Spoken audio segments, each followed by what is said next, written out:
Hi అండి. Welcome to చిన్నారి కథలు తెలుగు.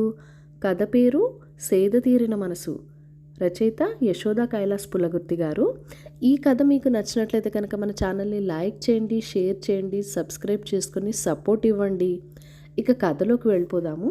హడావిడిగా ఆఫీస్ మెట్లెక్కి లోపలికి అడుగు పెడుతూ పక్క క్యాబిన్లోకి తొంగి చూశాను. తన్మయ్ అప్పటికే వచ్చి దీక్షగా న్యూస్ పేపర్ చూస్తోంది. మనసు అసూయతో రగిలింది.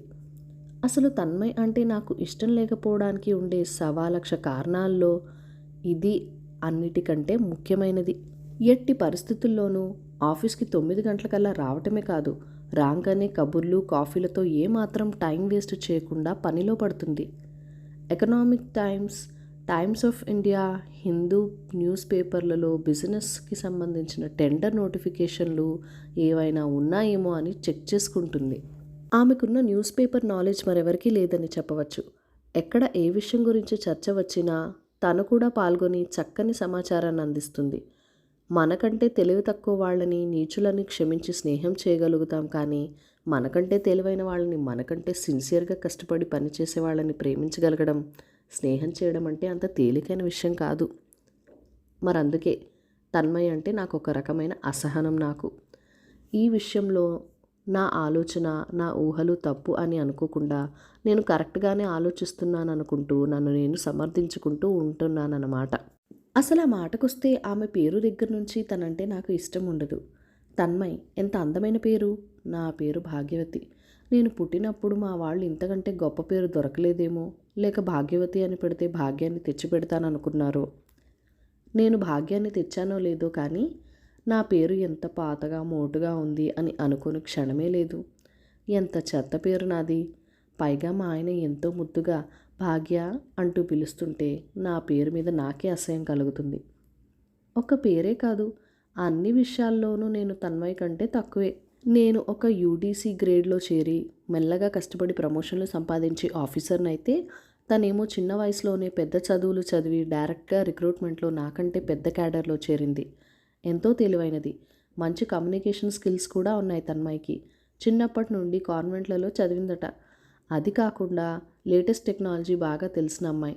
పెద్ద పెద్ద టెండర్లు అవి సిస్టమ్స్లో డౌన్లోడ్ చేసుకుని పనిని చాలా సింప్లిఫై చేసుకుంటూ అనుకున్న టైంలోనే టెండర్లు సబ్మిట్ చేయడంతో పాటు పని విషయంలోనూ తన నాలెడ్జ్ని అప్డేట్ చేసుకుంటూ ఉండే తన్మయ్ అంటే అందరికీ అభిమానం. మాది మార్కెటింగ్ విభాగం. కస్టమర్లతో పెద్ద పెద్ద ప్రాజెక్టు తాలూకు అనేక విషయాలను, ఆర్డర్ నెగోసియేషన్స్లు చాలా బాగా చేస్తుంది తన్మయ్. మా డీజీఎం గారే ప్రతి విషయానికి తన్మయ్ని సంప్రదించటం, ఆవిడనే సలహా అడగటం అందరికీ ఆమె తలలో నాలుకగా అయిపోయింది వచ్చిన కొద్ది కాలానికే. పెళ్ళైన అమ్మాయే, ఇంకా పిల్ల బాదరు బందీ లేకపోవడంతో అందరికంటే ముందే చక్కగా నీట్గా డ్రెస్ చేసుకుని ఆఫీస్కి వస్తుంది.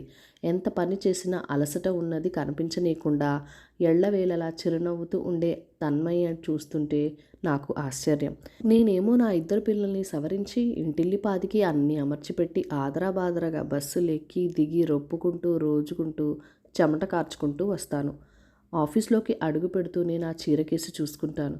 ప్రొద్దుట వస్తూ చక్కని ఇస్త్రీ చీర కట్టుకున్నా ఆఫీస్కి చేరేసరికి ఏమిటో నలిగిపోయినట్టు పాతగా ఏమిటి ఈ చీర కట్టుకున్నానా అన్నంత అసహనం, కోపం, దుఃఖం కలుగుతాయి. వెంటనే తన్మయ్ కట్టుకున్న చీరకేసి చూడడం, ఎంత చక్కని చీర కట్టుకుంది, ఎంత బాగుందో కదా, ఫ్రెష్గా అందంగా అనుకోవడం మామూలైపోయింది. సాయంత్రాలు అంతే. ఏదైనా పని ఉంటే ఆగిపోతుంది. ప్రొడక్షన్ టైంలోనే కాకుండా అర్జెంట్ పనులుంటే ఆఫీస్ అయ్యాక కూడా కూర్చుని పని చేసుకుంటుంది.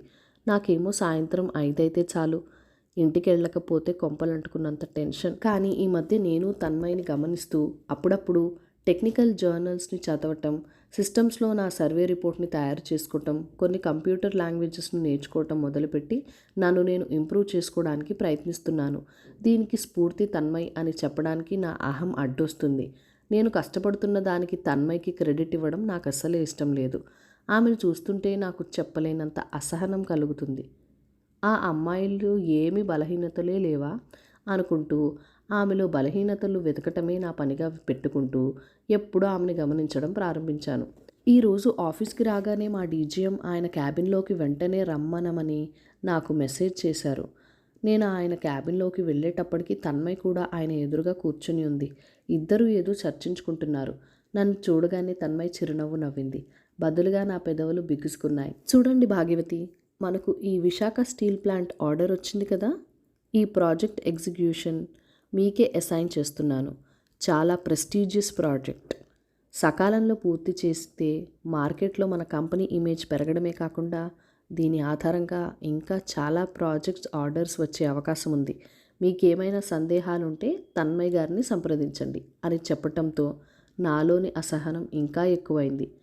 తప్పదు, ఇంకొకసారి దేవుడు పరీక్ష అన్నట్టు మనకిష్టం లేని విషయాలే జరుగుతాయి. ఓకే సార్ అని చెప్పి ఆయన ఇచ్చిన ఫైల్ని తీసుకుని నా సీట్లోకి వచ్చేసాను. నేను సీట్లో కూర్చున్న 10 నిమిషాలకు తన్మయ్ నుండి మెయిల్.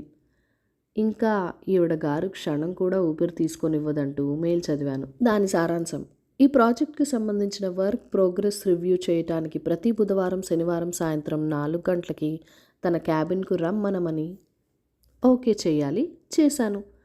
ఈరోజు సాయంత్రం ఆఫీస్ అయిపోయిన వెంటనే ఇంటికి బయలుదేరబోతుండగా ఇంట్లో కూరగాయలు లేవని గుర్తొచ్చి ఆఫీస్కి దగ్గర ఉన్న రిలయన్స్ ఫ్రెష్కి వెళ్ళాను. లోనికి వెళ్ళి కూరగాయలు చూస్తుంటే పక్క నుండి హాయ్ భాగ్యవతి గారు అని వినిపించి తల ఎత్తి చూస్తే తన్మయ్ చిరునవ్వు నవ్వుతూ, అమ్మా తల్లి, ఇక్కడ కూడా నువ్వేనా అనుకుంటూ మనసులో అనుకుని పైకి చిరునవ్వు నవ్వాను. నాకు తెలుసు అది నా మనసు నుండి రాలేదని. అయిపోయిందా మీ షాపింగ్ అనగానే అయిపోయిందని చెప్పాను. తన షాపింగ్ కూడా అయిపోయిందని చెప్పింది. ఇద్దరం కౌంటర్లో బిల్లు పే చేసి బయటకు వచ్చాం. వెంటనే తన్మయ్, భాగ్యవతి గారు, మా ఇంటికి వెళ్దాం రాకూడదు? ఇక్కడ నుండి 10 నిమిషాలే డ్రైవ్, ప్లీజ్ కాసేపు కూర్చుని కాఫీ తాగి వెళ్దురు కానీ అంటూ ఆహ్వానించింది. మరోసారి వస్తానని చెప్పబోయేంతలో మీరు వస్తున్నారు అంతే అని మరో మాటకి ఆస్కారం ఇవ్వకుండా కార్ పార్కింగ్లోకి దారి తీసింది. కారులో వాళ్ళ ఇంటికి వెళ్ళాం. పోర్టికోలో కార్ ఆగగానే ఒక 5 ఏళ్ల పాప అత్తా అంటూ పరిగెత్తుకుంటూ వచ్చి తన్మయ్ని తన చేతులతో చుట్టేయటం, తన్మయ్ ఆ పాప బుగ్గల మీద ముద్దు పెట్టుకుంటూ, హే పూజ, మన ఇంటికి ఎవరొచ్చారో చూడు అంటూ నా ఆఫీస్ ఫ్రెండ్ భాగ్యవతి అని చెప్పగానే ఆ పాప నమస్తే ఆంటీ అని నన్ను విష్ చేయటం ఎంతో ముద్దుగా అనిపించింది. ఆ పాప ఎంత ముద్దుగా ఉంది, డాల్ లాగా అని అనుకోకుండా ఉండలేకపోయాను. లోపలికి వెళ్ళాం. ఇల్లు ఎంతో పొందికగా నీట్గా ఉంది, తన్మయ్లాగే. హాల్లో ఒక ముసలావిడ ముసలాయన ఏదో టీవీ ప్రోగ్రాం చూస్తూ మమ్మల్ని చూడగానే ఆఫ్ చేశారు. వాళ్లను నాకు పరిచయం చేస్తూ తన్మయ్, మా అత్తయ్య మావయ్య అని చెప్పి నన్ను కూడా వారికి పరిచయం చేసి కూర్చోండి భాగ్యవతి, ఇప్పుడే వస్తా అని లోపలికి వెళ్ళింది. వాళ్ళ అత్తగారు మాట్లాడసాగారు.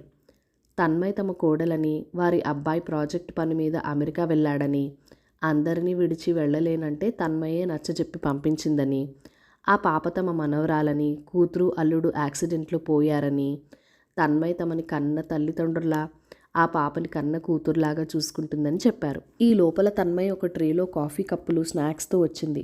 కాఫీ అందరికీ ఇచ్చి సోఫాలో నా పక్కనే కూర్చొని, అత్తగారు మామగారిని మందులు టైంకి వేసుకున్నారా, లంచ్ టైంకి తిన్నారా అని వివరంగా శ్రద్ధగా అడిగి తెలుసుకుంది. వాళ్ళు కూడా చిన్నపిల్లల్లాగా ఏం చేశారో వంతులు వేసుకుంటూ మరీ చెప్పడం ఎంతో ముచ్చటగా అనిపించింది. ఈ లోపల అత్త అంటూ ఆ పాపాయి తన్మయ్ ఒడిలోకి చేరటం, తన్మయ్ ఆ పాప జుట్టును సవరిస్తూ స్కూల్ హోంవర్క్ చేసుకున్నావా పూజ అని అడుగుతూ ఒకవైపు అత్తగారి మామగారితో మాట్లాడటం చూస్తుంటే తన్మయ్కి ప్రతి విషయం పట్ల ఎంత శ్రద్ధ ఓపిక అనుకోకుండా ఉండలేకపోయాను. ఆఫీస్లోనూ అంతే. ఒక విషయం గురించి మాట్లాడుతూనే ఎవరైనా వస్తే వారికి సంబంధించిన పని గురించి చర్చిస్తుంది. ఈ అమ్మాయికి విసుగంటూ తెలియదా అని క్షణం సేపు విస్తుపోయాను. కాసేపు కూర్చుని బాయ్ చెప్పి ఇంటికి వచ్చేశాను. మర్నాడు ఆఫీస్లో 11 గంటలకి క్యాంటీన్కి వెళ్ళి కాఫీ తాగాలనిపించింది.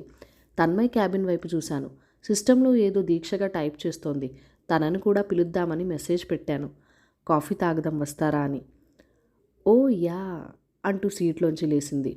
ఇద్దరం క్యాంటీన్కి వెళ్ళి కాఫీ తెచ్చుకొని టేబుల్ ఎదురుగా కూర్చున్నాం. ఏవో ఆఫీస్ విషయాలు కాసేపు మాట్లాడుకున్నాం. తర్వాత నేను తన్మయ్ భర్త గురించి అడిగాను. ఓ, మా అత్తయ్య మీకు చెప్పేశారా అంటూ, అవును భాగ్యవతి, యుఎస్ ప్రాజెక్టు వెళ్ళనన్నారు. ముందు నువ్వు ఒక్కదానివి అన్నీ చూసుకోవాలి, వెళ్ళనని చెప్పేస్తానన్నారు. నేనే ప్రోత్సహించాను. 2 సంవత్సరాలు ఎంతలో గడుస్తాయని. అప్పుడే వెళ్ళి 10 నెలలు దాటిపోయాయి అని చెప్పింది. తర్వాత తన ఆడబడుచు కూతురు చిలిపి మాటలు గురించి చెప్పింది. కూతురు అల్లుడు యాక్సిడెంట్లో పోతే అత్తగారు మామగారు బాగా కుంగిపోయారని చాలా బాధగా చెప్పింది. నేను కూడా ఒక సానుభూతిని అందచేసి ధైర్యం చెప్పాను. అప్పుడప్పుడు ఇలా కలుసుకుంటూ మాట్లాడుకుంటే బాగుంటుందనుకుంటూ ఎవరి సీట్లోకి వాళ్ళు వచ్చేసాం. సీట్లో కూర్చుని ల్యాప్టాప్ ఆన్ చేసి మార్కెటింగ్ స్టాఫ్ ఫార్వర్డ్ చేసిన సర్వే రిపోర్ట్స్ చూస్తూ తన్మయ్ గురించి ఆలోచించడం మొదలుపెట్టాను. అసలు తన్మయ్ కంటే నేను ఎందులో ఎక్కువ అని. ఇన్ని రోజులు నేను మాత్రమే ఒక్కరితిని ఇంట్లో బాధ్యతలను మోసేస్తూ ఆఫీస్కొచ్చి తెగ కష్టపడిపోతున్నానేమో అనుకున్నాను. నా మీద నాకు సెల్ఫ్ పిటీ ఎక్కువ. ఆఫీస్లోనూ నా కొలీగ్స్ అందరికీ నేనే డబ్బా వాయిస్తూ మరీ చెప్పుకున్నాను, ఇంట్లో అత్తమామల్ని నేనే చూసుకుంటానని. ఆఫీస్లో కూడా అందరికంటే ఎక్కువ కష్టపడతానని అనుకుంటూ నా మీద నేనే జాలి పడిపోతూ ఉంటాను. కానీ తన్మయ్ని చూస్తుంటే నేను ఆమె ముందు ఎంత అల్పురాల్ని అని అర్థమైంది. ఆమె బలహీనత మీద దెబ్బతీయాలని అనుకున్నాను. ఆమె మీద అసహనంతో మండిపోయాను. కానీ ఆలోచిస్తే తన్మయ్ మోస్తున్న బాధ్యతల కంటే ఎక్కువ తనవి. ఆమెకేం టింగురంగా అంటూ ఆఫీస్కొచ్చి సీట్లుగా అతుక్కుపోతుంది. పిల్లా జల్లా లేరు కదా అని ఎన్నిసార్లు అనుకోలేదు. నిజానికి తన్మయ్ ఇంతవరకు తన కుటుంబ విషయాలని ఎవరి దగ్గర టామ్ వేసుకోలేదు. ఎన్ని బాధ్యతలు మోస్తున్నా వాటి తాలూకు అలసట విసుగు ఆమె ముఖంలో ఎప్పుడూ కనబడలేదు. నేను అడిగేంతవరకు బయటపెట్టని చక్కని సంస్కారం. Hats off Tanmay. నేను ఆమె స్థానంలో ఉంటే ఈ పాటికే డప్పు వేసుకుని అందరికీ చాటింపు ఇస్తూ వాళ్ళ సానుభూతిని ఆశిస్తూ, oh good Tanmay, you are really great, నేను నీ గురించి ఇంతవరకు చాలా సంకుచితంగా ఆలోచించాను అనుకునేసరికి మానసికంగా ఒక గొప్ప రిలీఫ్. ఆమె పట్ల కరుడు కట్టేసిన అసహనం కొద్ది కొద్దిగా కరిగిపోతున్న అనుభూతి.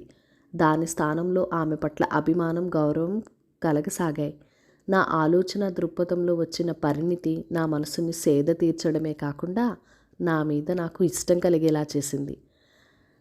కథ సమాప్తం. Thank you for watching. Bye bye.